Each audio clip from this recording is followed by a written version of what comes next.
Welcome back. इस video के अंदर हम बात करेंगे लॉजिकल ऑपरेटर्स के बारे में। सो गाइस, जो लॉजिकल ऑपरेटर्स हैं उनको हम यूज कर सकते हैं लॉजिक बनाने के वक्त। इसके अंदर हमारे पास तीन ऑपरेटर आ रहे थे, जिनके सबसे पहले हमारे पास आ जाता है एंड ऑपरेटर, फिर और फिर नॉट।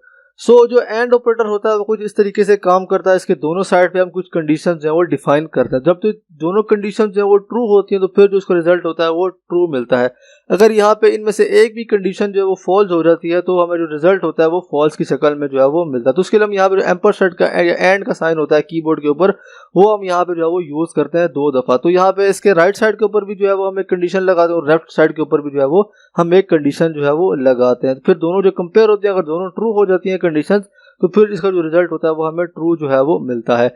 इसके बाद जो अगला है वो है और ऑपरेटर। और ऑपरेटर के अंदर भी जो है वो हम 2 कंडीशंस डिफाइन करते हैं लेफ्ट और राइट के ऊपर। सो इसके अंदर अगर एक भी कंडीशन जो है वो ट्रू हो जाती है तो जो रिजल्ट होता है वो हमें ट्रू जो है वो मिलता है। अगर जो कंडीशन जो है वो दोनों जब फॉल्स होंगी तो फिर जो रिजल्ट होगा वो हमें फॉल्स की शक्ल में जो है वो मिलेगा। तो इसके लिए यहाँ पे जो हमारे पास फॉरवर्ड स्लैश होती है उसके साथ जो ऑपरेटर होता है, बटन होता है, और उसके लिए जो है वो हम यहाँ पे यूज करते हैं। तो शिफ्ट के साथ अगर आप वो बटन दबाएंगे तो इस तरह के साइन जो है वो आप यूज कर सकते हैं। इसके बाद है हमारे पास नॉट ऑपरेटर। जो नॉट ऑपरेटर होता है वो हमारे पास किसी भी स्टेटमेंट को जो है वो उलट कर देता है। फॉर एग्जाम्पल हमारे पास एक स्टेटमेंट है वो ट्रू है तो उसके साथ अगर हम नॉट ऑपरेटर लगाते हैं एक्सक्लेमेशन मार्क, तो वो उसको जो है वो फॉल्स कर देगा। इस तरह अगर हमारे पास फॉल्स है उसके साथ हम नॉट ऑपरेटर लगाते हैं तो वो उसको जो है वो ट्रू कर देगा। तो उसको जो है वो हम प्रैक्टिकली करके जो है वो देखते हैं।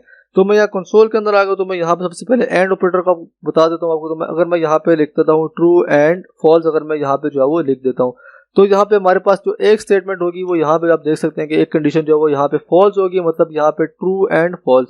तो जब भी एक कंडीशन यहाँ पे फॉल्स हो जाएगी तो रिजल्ट होगा वो हमें फॉल्स की शक्ल में जो है वो मिलेगा। इसका जो रिजल्ट होगा ट्रू हमें तब मिलेगा जब दोनों जो कंडीशन होंगी लेफ्ट और राइट साइड के ऊपर ट्रू होंगी, तो फिर जो रिजल्ट होगा वो हमें यहाँ पे ट्रू की शक्ल में जो है वो मिलेगा। इसके बाद हमारे पास आ जाता है हमारे पास और ऑपरेटर। तो और के अंदर अगर एक भी जो स्टेटमेंट है लेफ्ट और राइट के ऊपर वो ट्रू हो जाती है तो जो ओवरऑल रिजल्ट होगा वो हमें ट्रू की शक्ल में जो है वो मिलेगा। तो मैंने यहाँ पे लिख लिया ट्रू एंड उसके बाद मैं यहाँ पे लिख लेता हूँ और फॉल्स। तो यहाँ पे आप देख सकते हैं कि जो रिजल्ट है वो हमें यहाँ पे ट्रू की फॉर्म में जो है वो मिलेगा। इस तरह मैं यहाँ पे अगर लिख देता हूँ फॉल्स एंड देन उसके बाद मैं यहाँ पे और ट्रू लिख देता हूँ तो यहाँ पे जो रिजल्ट होगा यहाँ पे आप देख सकते हैं कि हमें ट्रू जो है वो मिल रहा है। इसी तरह जब और हम यूज करेंगे तो अगर यहाँ पे दोनों साइड पे अगर जो कंडीशन होगी वो फॉल्स होगी, तो अगर मैं यहाँ पे लिख देता हूँ फॉल्स दोनों लेफ्ट और राइट के ऊपर, तो तब जो रिजल्ट होगा वो हमें यहाँ पे फॉल्स की शक्ल में जो है वो मिलेगा। तो और के लिए जरूरी है कि दोनों लेफ्ट और राइट के ऊपर जब कंडीशन फॉल्स हो जाएंगी, मतलब उनकी जो कंडीशन फॉल्स हो जाएगी, तो फिर जो रिजल्ट होगा वो हमें फॉल्स में जो है वो मिलेगा। उसके बाद है हमारे पास नॉट ऑपरेटर। तो नॉट ऑपरेटर अगर हम यूज करते हैं ट्रू के साथ तो वो उसको जो है वो फॉल्स कर देगा, और अगर हम इसको फॉल्स के साथ यूज करते हैं तो वो उसको जो है वो ट्रू कर देगा। सो जो ऑपरेटर्स हैं इनको हम नंबर्स के साथ अगर हमने कंडीशन लगाई है इफ एल्स के अंदर तो उसके अंदर भी जो है वो हम इनको यूज कर सकते हैं। तो आई होप कि आपको समझ आ गए होंगे। So see you in the next video.